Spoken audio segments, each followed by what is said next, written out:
ಇದು ಶುರುವಾಗಿದ್ದು ಒಂದು ಪ್ರವಾಸಿ ಹಡಗಿನಲ್ಲಿ.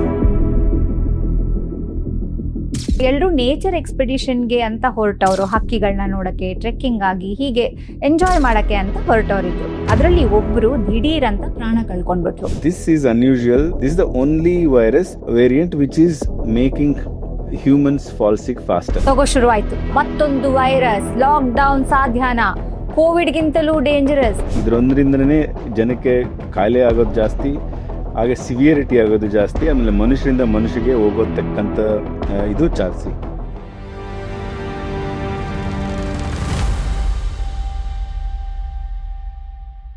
ತಗೋ ಶುರುವಾಯ್ತು. ಎಚ್ಚರಿಕೆ, ಮಹಾಮಾರಿ ಬಂತ, ಮತ್ತೊಂದು ವೈರಸ್, ಲಾಕ್ ಡೌನ್ ಸಾಧ್ಯನಾ, ಕೋವಿಡ್ಗಿಂತಲೂ ಡೇಂಜರಸ್, ಹೀಗೆ ನಾನಾ ರೀತಿಯ ಹೆಡ್ಲೈನ್ಸ್. ನಾನು Chetana Belagere, south first digital ಸ್ಪೇಸ್ನ ಕನ್ಸಲ್ಟೆಂಟ್ ಹೆಲ್ತ್ ಎಡಿಟರ್.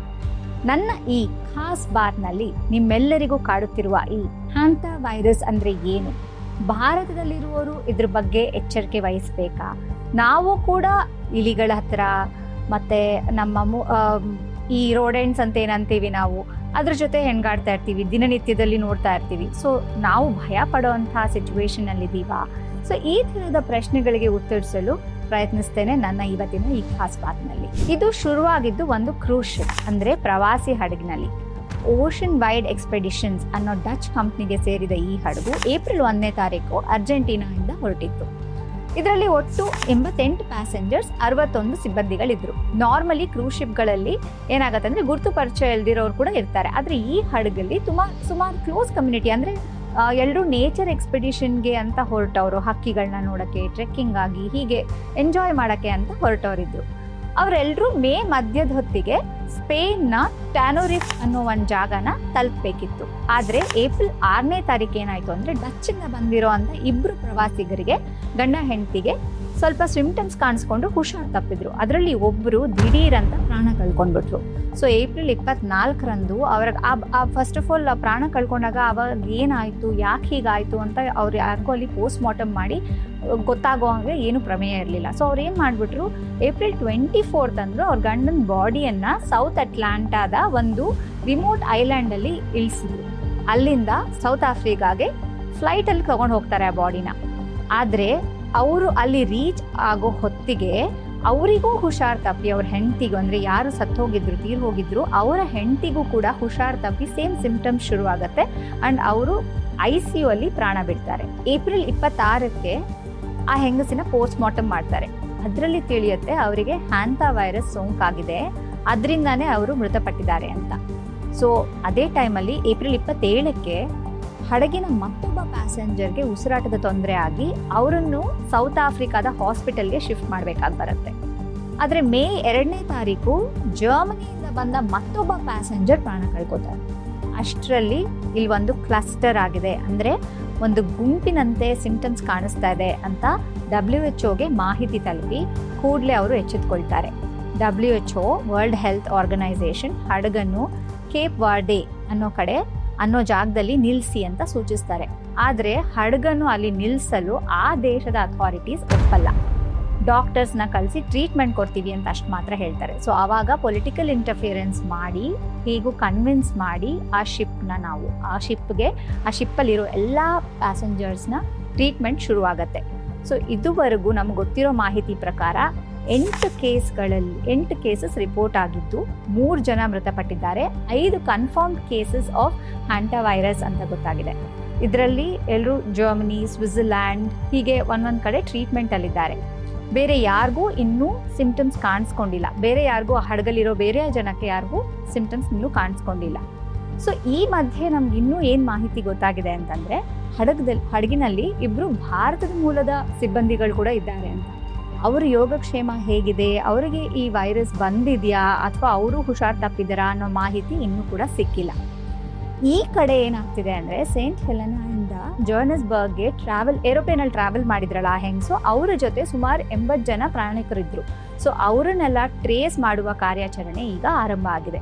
ಸೊ ಈಗ ನಮ್ಮ ಇವತ್ತಿನ expert doctor Giridhara R Babu ಕೋವಿಡ್ನ ಸಮಯದಲ್ಲಿ ಟೆಕ್ನಿಕಲ್ ಅಡ್ವೈಸರಿ ಕಮಿಟಿಯಲ್ಲಿದ್ದವರು.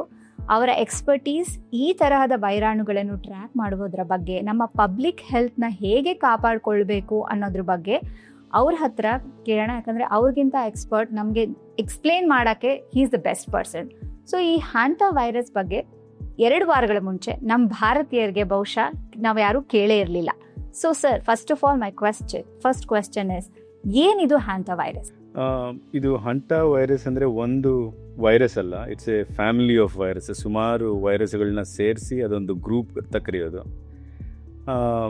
ಹೇಗೆ ಇದಕ್ಕೆ ಪ್ರಾಮಿನೆನ್ಸಿಗೆ ಬಂದಿದೆ ಅಂದರೆ ಅದಕ್ಕೆ ಕಾರಣ ಹೇಳ್ತೀನಿ ನಂತರ. ಬಟ್ ದಟ್ಸ್ ಮೇನ್ಲಿ ಈ ಇಲಿಗಳು ಮತ್ತು ಈ ಶ್ಯೂಸು, ಮೈಸ್, ಮೋಲ್ಸ್ ಅಂತ ಏನು ಹೇಳ್ತೀವಿ ಅಂಥ ರಾಡೆಂಟ್ಸ್ ಗ್ರೂಪಲ್ಲಿ ಮಾತ್ರ ಇರತಕ್ಕಂತಹ ವೈರಸ್ ಇದು. ಅಲ್ಲಿ ಕ್ಯಾರಿಯರ್ ಅಂತೀವಿ, ಅಂದರೆ ಅವಕ್ಕೆ ಇದರಿಂದ ರೋಗ ಬರೋದಿಲ್ಲ, ಆದರೆ ಈ ವೈರಸ್ ಅವರಲ್ಲಿರುತ್ತೆ.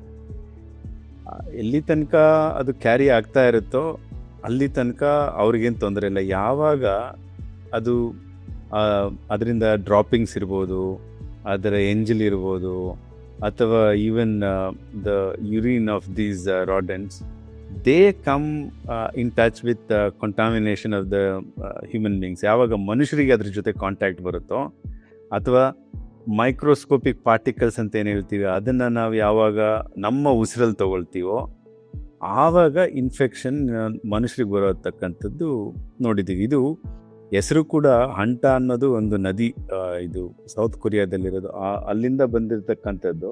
ಸೊ ಇದು ಹೊಸ ವೈರಸ್ ಅಲ್ಲ ಅಂತ ಆಯ್ತು. ಹಾಗಾದ್ರೆ ಈ ವೈರಸ್ ಹೇಗೆ ಹರಡ್ತಾ ಇದೆ, ಇದ್ರ ಸಿಂಪ್ಟಮ್ಸ್ ಏನು? ನೋಡಿ, ಎನಿ ವೈರಲ್ ಇಲ್ನೆಸ್, ಈ ಜ್ವರ ಇರಲಿ ಅಥವಾ ಮಸಲ್ ಏಕ್ ಇರಲಿ, ಇದೆಲ್ಲ ಕಾಮನ್. ಬಟ್ ಈ ಡಿಪೆಂಡಿಂಗ್ ಆನ್, ನಾನು ನಿಮಗೆ ಮೊದಲೇ ಹೇಳಿದಾಗೆ, ಇದು ಪಲ್ಮನರಿ ಇನ್ವಾಲ್ವ್ಮೆಂಟಾ, ರೀನಲ್ ಇನ್ವಾಲ್ವ್ಮೆಂಟೋ, ಅದನ್ನು ನೋಡಿಕೊಂಡು ಸಿವಿಯರಿಟಿ ಜಾಸ್ತಿ ಆಗ್ತಾ ಹೋಗುತ್ತೆ. ಸಿಂಪ್ಟಮ್ಸ್ ಆರ್ ಮೋಸ್ಟ್ಲಿ ಲೈಕ್ ಜ್ವರ ಬರೋದು ಇವರಿಗೆ, ಎಸ್ಪೆಷಲಿ ಬ್ಲೀಡಿಂಗ್ ಆಗೋವಂಥದ್ದು, ಹಿಮೊರೆಜಿಕ್ ಫೀವರ್ ಇರೋರಿಗೆ, ಆಮೇಲೆ ರೀನಲ್ ಸಿಂಪ್ಟಮ್ ಕಾಣ್ಕೊಳ್ಳೋದು, ಇದೆಲ್ಲ ಕಾಮನ್. ಆಮೇಲೆ ಮಸಲ್ ಇನ್ವಾಲ್ವ್ಮೆಂಟ್ ಕೂಡ ಇದರಲ್ಲಿ ಜಾಸ್ತಿ.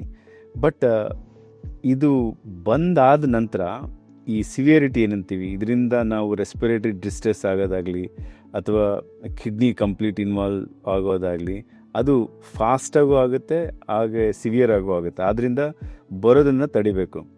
ಆದರೆ ಎಲ್ಲರಿಗೂ ಬರುತ್ತಾ ಅನ್ನೋದೇ ಮೊದಲ ಇಂಪಾರ್ಟೆಂಟ್ ಪ್ರಶ್ನೆ. WHO ಪ್ರಕಾರ ಈ ವೈರಸ್ನ ಇನ್ಕ್ಯುಬೇಷನ್ ಪೀರಿಯಡ್, ಅಂದರೆ ಸೋಂಕು ಹರಡುವ ಟೈಮ್ ಪೀರಿಯಡ್ ಏನಿರುತ್ತೆ ಅದು 8 ವಾರಗಳು.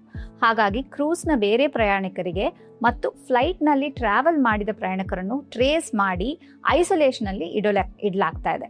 ಸೊ ಹಾಗಾದರೆ ಇದು ಕೋವಿಡಾ? ಯಾಕಂದರೆ 46ರಿಂದ 50% ಫ್ಯಾಟಿಲಿಟಿ ರೇಟ್ ಅಂತಾರಲ್ಲ, ಹಾಗಾದರೆ ನಾವು ಭಯ ಪಟ್ಕೋಬೇಕಾ? ಬನ್ನಿ ಇವ್ರನ್ನೇ ಕೇಳೋಣ. ಸರ್, ಇದು ಕೋವಿಡಾ? ನಿಜವಾಗ್ಲೂ ಇದು ಕೋವಿಡ್ ಥರ ಯಾವ ಥರನೂ ಅಲ್ಲ. ಅದು ಮೊದಲು ನಾವು ತಿಳ್ಕೊಬೇಕಾಗಿರೋದು. ಅದರ ಅರ್ಥ ಗಾಬರಿ ಆಗುವಂಥದ್ದು, ಪ್ಯಾನಿಕ್ ಸಿಚುವೇಶನ್ ಅಂತ ಏನಿಲ್ಲ. ಆದರೆ ಹೇಗೆ ಬರುತ್ತೆ ಅನ್ನೋದು ತಿಳ್ಕೊಬೇಕು. ಫಸ್ಟ್, ಯಾರಿಗೆ ಬರೋದಕ್ಕೆ ಸಾಧ್ಯ? ಯಾವ ಮನುಷ್ಯರು ರೋಡೆಂಟ್ ಜೊತೆ ಟಚಲ್ಲಿರ್ತಾರೋ, ರ್ಯಾಟ್, ಮೈಸ್, ಇದೆಲ್ಲ ನಾನೇನು ಹೇಳಿದೆ ಅದರಲ್ಲಿ, ಅವರು ಡ್ರಾಪಿಂಗ್, ಆ ಎನಿಮಲ್ಸ್ನ ಡ್ರಾಪಿಂಗ್ಸು, ಅವರ ನೆಸ್ಟ್ ಅಥವಾ ಯೂರಿನ್ನು, ಈ ಥರ ಕಾಂಟ್ಯಾಕ್ಟಲ್ಲಿ ಬಂದರೆ ಮಾತ್ರ ಅದು ಇನ್ಹೇಲ್ಡ್ ಪಾರ್ಟಿಕಲ್ಸಿಂದ ಅವರಿಗೆ ಮನುಷ್ಯರಿಗೆ ಬರೋತಕ್ಕಂಥದ್ದು.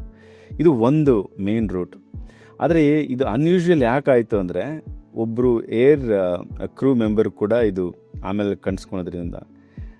ದಿಸ್ ಈಸ್ ಅನ್ಯೂಶುವಲ್ ಫಾರ್, ಇದರಲ್ಲೂ ಒಂದು ವೇರಿಯಂಟ್ ಏನಿದೆ ಆಂಟಾ ವೈರಸಲ್ಲಿ, ಆ್ಯಂಡ್ ANDV ಅಂತೇನು ಆ್ಯಂಡೆಸ್ ವೇರಿಯಂಟ್ ಅಂತ ಹೇಳ್ತೀವಿ. This the only virus variant which is making humans fall sick faster. ಅಂದರೆ ಇದರೊಂದರಿಂದನೇ ಜನಕ್ಕೆ ಕಾಯಿಲೆ ಆಗೋದು ಜಾಸ್ತಿ, ಹಾಗೆ ಸಿವಿಯರಿಟಿ ಆಗೋದು ಜಾಸ್ತಿ, ಆಮೇಲೆ ಮನುಷ್ಯರಿಂದ ಮನುಷ್ಯಗೆ ಹೋಗೋತಕ್ಕಂಥ ಇದು ಜಾಸ್ತಿ.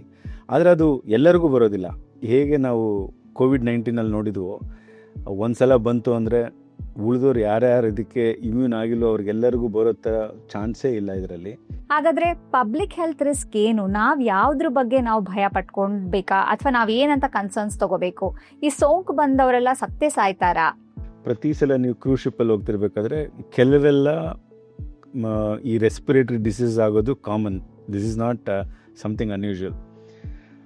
ಆದರೆ ಅದರಲ್ಲಿ 3 ಜನ ಈ ಸಲ ಔಟ್ ಬ್ರೇಕ್ ಆಗಿ ಅದರಿಂದ ಸಾವನ್ನಪ್ಪಿದ್ದಾರೆ. ಅದರಲ್ಲಿ ಒಬ್ಬರು, ಐ ಥಿಂಕ್ ಅವರು ಡಚ್ ಮ್ಯಾನ್, ಅರೌಂಡ್ 70 ವರ್ಷ. ಅವರು 11th ಏಪ್ರಿಲೇ ಇದನ್ನು ಟೆಸ್ಟ್ ಮಾಡೋಕ್ಕಿಂತ ಮೊದಲೇ ಅವರಿಗೆ ಇದು ಸಾವು ಬಂದಿರೋದ್ರಿಂದ ನಂತರ ಏನಾಗಿದೆ ಅಂದರೆ, ಈಗ ಕೋವಿಡ್ ನಂತರ ಏನೇ ಔಟ್ಬ್ರೇಕ್ ಆಯಿತು, ಎಲ್ಲಾದರೂ ಸಾವಾಯಿತು ಅಂದರೆ ದೆರ್ ಈಸ್ ಸುಮಾರು ಅಟೆನ್ಷನ್ನು ಅದ್ರ ಕಡೆನೇ ಹೋಗುತ್ತೆ. ಒಂದು, ಇದು ಲೇಟಾಗಿ ಡಯಾಗ್ನೋಸಿಸ್ ಆಗಿದೆ. ಲೇಟ್ ಅಂದರೆ ಈಗ ನೋಡಿ, ಅಲ್ಲಿ ಶಿಪ್ ಕ್ಯಾಪ್ಟನ್ನು ಮೊದಲನೇದೇ ಡಯಾಗ್ನೋಸಿಸ್ ಮಾಡಿದರೆ ನಂತರ ಅವ್ರ ಜೊತೆ ಕಾಂಟ್ಯಾಕ್ಟ್ ಬರುವಂಥ ಇನ್ನುಳಿದವ್ರನ್ನ ತಪ್ಪಿಸ್ಬೋದಿತ್ತು. ಬಟ್ ಇನ್ ರಿಟ್ರೋಸ್ಪೆಕ್ಟ್ ನಾವು ತಪ್ಪು ಅಂತ ಹೇಳೋದು ಸಹಜ. ಆದರೆ ಇನ್ನು ಮುಂದೆ ಏನೇ ಆಗಲಿ, ಇಂತಹ ಒಂದು ಈ ಕ್ಲೋಸ್ಡ್ ಏನು ಎನ್ವೈರನ್ಮೆಂಟಲ್ಲಿ ಇರ್ತೀವೋ ಅವಾಗ ಏನಾದರೂ ಈ ಥರ ಸಿವಿಯರ್ ಡಿಸೀಸ್ ಆದರೆ ಅದನ್ನು ಕಂಪ್ಲೀಟ್ ಇನ್ವೆಸ್ಟಿಗೇಷನ್ ಮಾಡೋದು ಭಾಳ ಇಂಪಾರ್ಟೆಂಟ್. ನಂತರ ಏನಾಗಿದೆ ಅಂದರೆ, ಈ ಲೀಥಾಲಿಟಿ ಅಂತ ಹೇಳ್ತೀವಿ, ಕೇಸ್ ಫೆಟಾಲಿಟಿ ಅಂತ ಏನು ಹೇಳ್ತೀವಿ, ಈ ಹಂಟಾ ವೈರಸ್ಸಿಗೆ ಜಾಸ್ತಿ ಸ್ಪ್ರೆಡ್ ಆಗೋದು ಕಮ್ಮಿ. ಆದರೆ ಯಾರಿಗಾದರೂ ಇದು ಬಂತು ಅಂದರೆ 38ರಿಂದ 50% ಕೇಸ್ ಫೆಟಾಲಿಟಿ ಅಂತ ಹೇಳ್ತೀವಿ. ಅಂದರೆ ಬಂದಿರೋ ಜನರಲ್ಲಿ 100 ಜನಕ್ಕೆ ಬಂದರೆ ಇದು 38ರಿಂದ 50 ಜನ ಅದರಿಂದ ಸಿವಿಯರ್ ಸಿಂಪ್ಟಮ್ಸ್ ಬರ್ಬೋದು, ಇನ್ಕ್ಲೂಡಿಂಗ್ ಡೆತ್ ಅಂತ. ಹಾಗಾಗಿ ಇದ್ರದ್ದು ಅಟೆನ್ಷನ್ ಜಾಸ್ತಿ ಆಯಿತು. ಬಟ್ ಮೋಸ್ಟ್ ಇಂಪಾರ್ಟೆಂಟ್ಲಿ, ಇದೆಲ್ಲಿ ಹೊರಟಿತ್ತೋ ಕೆನರಿ ಐಲ್ಯಾಂಡು, ಅಲ್ಲಿಯ ಅಧ್ಯಕ್ಷರು ಅದನ್ನು ಇಲ್ಲಿಂದ ಇಳಿಯೋದು ಬೇಡ ಅಂತ ಹೇಳಿದ್ರು. ಯಾವಾಗ ಡಿಸೆಂಬಾರ್ಕ್ ಮಾಡೋದನ್ನೇ ಸ್ಟಾಪ್ ಮಾಡ್ತಾರೋ ಆವಾಗ ಹೆಲ್ತ್ ಅಥಾರಿಟೀಸ್ ಎಲ್ಲ ಕಡೆ ಅಲರ್ಟ್ ಆಗುತ್ತೆ. ಹಾಗೆ WHO ಕೂಡ ಇಂಟರ್ವ್ಯೂನ್ ಮಾಡಬೇಕಾಯಿತು. ನಂತರ ಅವರು ಪ್ರೈಮ್ ಮಿನಿಸ್ಟರ್ ಎಲ್ಲ ಅವ್ರ ಜೊತೆ ಮಾತಾಡಿದ ಮೇಲೆ, ಸ್ಪೈನ್ ಪ್ರೈಮ್ ಮಿನಿಸ್ಟರ್ ಅವ್ರ ಹತ್ರ ಮಾತಾಡಿದ ಮೇಲೆ ಅದನ್ನು ಕಂಟ್ರೋಲಿಗೆ ಬಂತು. ಹಾಗಾಗಿ ಈ ಮೀಡಿಯಾ ಅಟೆನ್ಷನ್ ಬಂದಿದೆ. ವೈರಸ್ ಅಂದ ತಕ್ಷಣ ರಪರಪಾ ಅಂತ ಸ್ಟೇಟ್ಮೆಂಟ್ಸ್ ಬರುತ್ತೆ. ಮಹಾಮಾರಿ ವಕ್ಕರಿಸಿತು, ಇನ್ನೊಂದು ವೈರಸ್, ಲಾಕ್ಡೌನ್ ಸಾಧ್ಯನಾ, ಹಾಗೆ ಹೀಗೆ ಅಂತ. ಸರ್ ಇದು ಎಷ್ಟರ ಮಟ್ಟಿಗೆ ಈ ಥರದ ಒಂದು ಸಿಚುವೇಶನ್ ಬರೋದು ಸಾಧ್ಯ? ಭಾರತೀಯರು ನಾವು ಟೆನ್ಷನ್ ಪಡೋ ಅಗತ್ಯ ಇದೆಯಾ?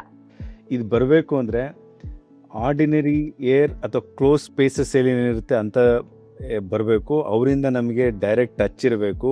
ಯಾರು ಇಂಟಿಮೇಟ್ ಪಾರ್ಟ್ನರ್ಸ್ ಇರ್ತಾರೆ, ಯಾರು ಕ್ಲೋಸ್ ಕಾಂಟ್ಯಾಕ್ಟ್ ಇರ್ತಾರೆ, ಅವ್ರ ಜೊತೆ ನಮಗೆ ಕಾಂಟ್ಯಾಕ್ಟ್ ಜಾಸ್ತಿ ಇದ್ದಷ್ಟು ಇದರದ್ದು ರಿಸ್ಕ್ ಒಬ್ಬರಿಂದ ಇನ್ನೊಬ್ರಿಗೆ ಬರೋದು ಚಾನ್ಸಸ್ ಜಾಸ್ತಿ. ಬಟ್ ಜನರಲ್ ಪಬ್ಲಿಕ್ಕಿಗೆ ಸ್ಪ್ರೆಡ್ ಆಗುವಂಥದ್ದು ಏನೂ ಇಲ್ಲ.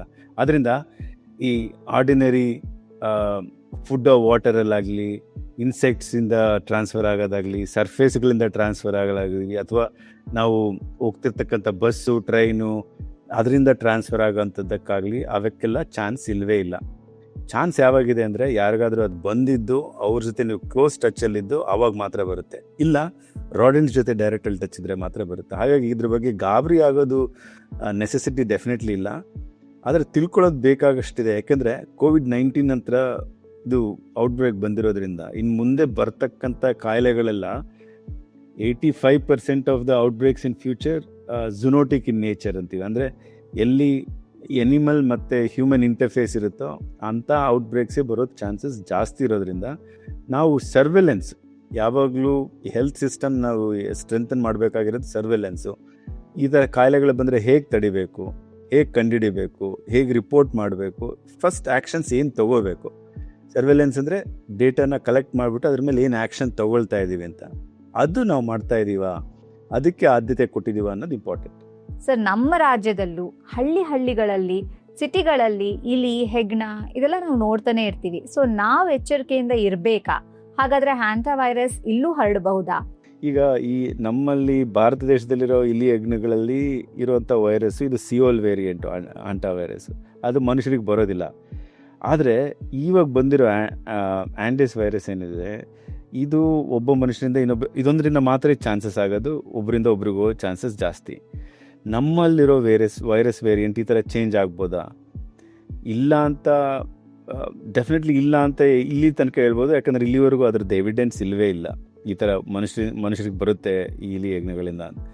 ಆದರೆ ಇದು ಚೇಂಜ್ ಆಗ್ಬೋದಾ, ಮುಂದೆ ಮ್ಯೂಟೇಷನ್ಸ್ ಆಗ್ಬೋದಾ, ವೇರಿಯಂಟ್ಸ್ ಬರ್ಬೋದಾ, ಅದ್ರ ಬಗ್ಗೆ ನಾವು ಈಗಲೇ ಏನು ಕರಾರ್ವಕ್ಕಾಗಿ ಹೇಳಲಿಕ್ಕಾಗೋದಿಲ್ಲ. ಅದಕ್ಕೋಸ್ಕರ ನಾವು ಅದರಲ್ಲಿ ಬರುವಂಥ ಕಾಯಿಲೆಗಳನ್ನ ಸ್ಟಡಿ ಮಾಡಬೇಕು, ನಮ್ಮಲ್ಲೂ ಮಾಡಬೇಕು. ಆದರೆ ಪ್ಯಾನಿಕ್ ಸಿಚುವೇಶನ್ ಏನೂ ಇಲ್ಲ. ಸೊ ನಾನು doctor Rajeev Jayadevan, who is also worked, ತುಂಬ ಈ ಕೋವಿಡ್ ಸಿಚುವೇಶನಲ್ಲಿ ಸಿಕ್ಕಾಪಟ್ಟೆ ಕೆಲಸ ಮಾಡಿದವರು. ಅವರು ಕೂಡ ಎಷ್ಟೋ ಈ ಥರದ ಒಂದು ಮಿಸ್ಇನ್ಫಾರ್ಮೇಷನ್ನ ಡಿಬಂಕ್ ಮಾಡ್ತಾ ಇರ್ತಾರೆ. ಹಲವಾರು ಚಾನೆಲ್ಗಳಲ್ಲಿ ಅವರು ಮಾತನಾಡಿದ್ದಾರೆ. ನನ್ನ ಹತ್ರ ಮಾತಾಡಿ ಅವ್ರು ಒಂದೇ ವಿಷಯ ಹೇಳಿದ್ದು, Chetana please don't spread misinformation ಅಂತ. ಹಾಗಾಗಿ ಮಿಸ್ಇನ್ಫಾರ್ಮೇಷನ್ ನಿಲ್ಲಿಸಿ, don't spread that panic. Don't press the panic button unnecessarily. ನಿಮ್ಮ ಆರೋಗ್ಯದ ಬಗ್ಗೆ ಕಾಳಜಿ ಇರಲಿ, ಆದರೆ ಹ್ಯಾಂಟವೈರಸ್ನ ಬಗ್ಗೆ ಹೆದರಿಕೆ ಬೇಡ. ಪ್ರಿಕಾಷನ್ಸ್ ತಗೊಳ್ಳಿ. ಏನು ಮಾಹಿತಿ ಬೇಕೋ ಅದನ್ನು ತಿಳ್ಕೊಳ್ಳಿ. ಸರಿಯಾದ ಮಾಹಿತಿಗಾಗಿ, ಅಥೆಂಟಿಕ್ ಹೆಲ್ತ್ ನ್ಯೂಸ್ಗಾಗಿ ನನ್ನ ಚಾನೆಲ್ ಖಾಸ್ ಬಾತ್ ವಿತ್ ಚೇತನಾ ಬೆಳಗೆರೆಗೆ ಸಬ್ಸ್ಕ್ರೈಬ್ ಆಗಿ.